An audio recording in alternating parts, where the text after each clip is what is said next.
Eli de tatlı pişirmişim, eli de tatlı pişirmişim, özüm pişirmişim, tatlı pişirmişim, eli de tatlı pişirmişim, eli de tatlı pişirmişim ne der? Karnı yutsun. Dediğin karnı yutasın, neden de sallanmış karnı, kalksın yukarı dik olsun. Şalaba boşqabı sıvırdım. Ətə mən hiləyəm. Tən axırda keçəcəm. Keçək yedim.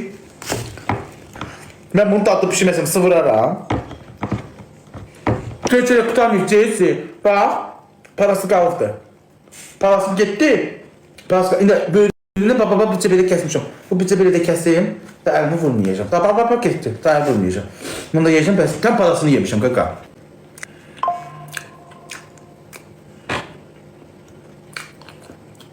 Bədə dollam. Xıyır qutan deyib pindir xoşuma gəldi. Kimsə özüm. Mənim evdə yanımda olacaq Gülçöhrə. O kimdir? Məsəl üçün dedim də, bir xanım olacaq ya Gülçöhrə, Simuzə, Ruxsarə, hansı olur olsun. Bu kişilərindən birinin arvad eləyəcəm evdə. Rəssalam, baxacam. Deyəcəm, Simuzə! Deyəcəm,